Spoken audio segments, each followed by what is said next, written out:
Now, more of Illinois Rising, presented by the Illinois Policy Institute, the only show directly addressing the problems and solutions for Illinois. Now, from AM 560, here's Dan Proft.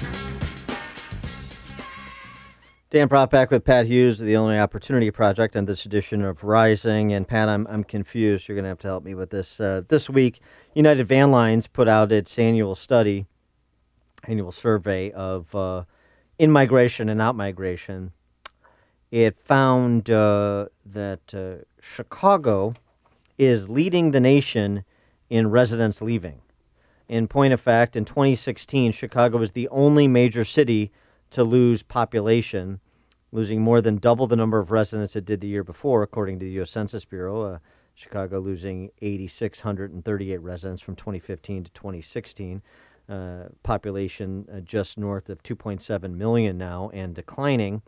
People are moving to other communities, like just about every other community, according to this.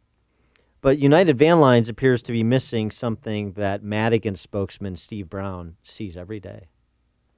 And I don't know if you're going to believe Steve Brown or United Van Lines and every other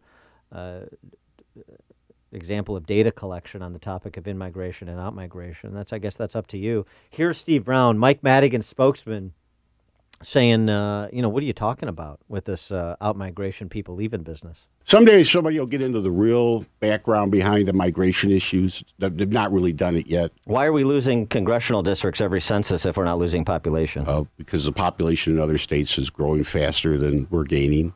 We have lost some population. I don't think the migration, though, is due to the government services as much as people would like us to believe. So you don't think people are leaving, and you have people that still maintain a residence here but are actually official residents of other states, people with means. You think that's just kind of fictional? We don't have a problem? I'm not sure it's a dramatic problem. Not a dramatic problem, Pat. Who to believe? That's not what the data says. Although Steve Brown is a brilliant guy. Look, he knows what's going on, right? He's not stupid. He's lying, right? He's lying.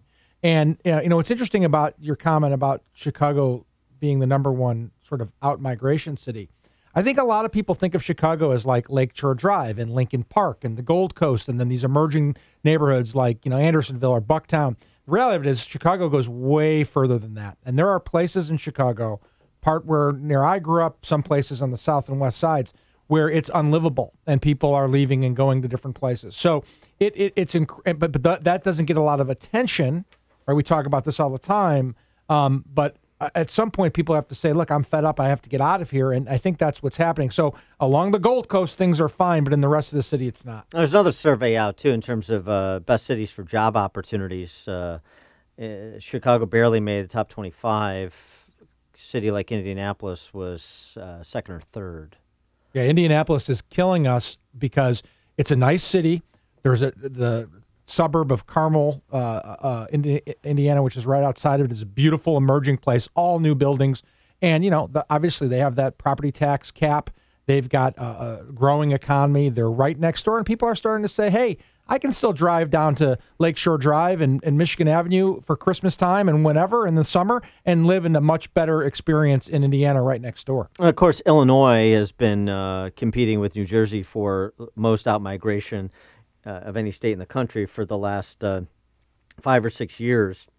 I mean, we're hemorrhaging population. We've lost $30 billion worth of GDP in the last 15 years from the people who've left. The Illinois Policy Institute's done some deeper digging on the census numbers.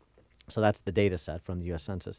And found last year, the analysis looking at 15, the people moving into Illinois, median household income $55,000. People moving out of Illinois, median household income $75,000. That was the biggest spread of any state in the nation as well. So you have people that are making less money moving in, people that are making more money that are moving out. That also seems to be a problem because it suggests, the upwardly mobile are leaving at the expense of those who, nothing wrong with making $55,000, but it just doesn't provide as much GDP, doesn't provide as much economic opportunity, and so you have a certain segment of the job market, or the labor pool, I should say, is a better way to put it, that's increasingly not here. And I think what you said about the Mag Mile and Lakeshore Drive and so forth. Right. It's the as somebody put it this week on my morning show.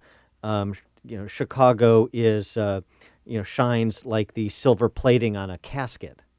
Right. I mean, so you have the appearance of the downtown in these nice neighborhoods, and that's a real thing. I live in one of them.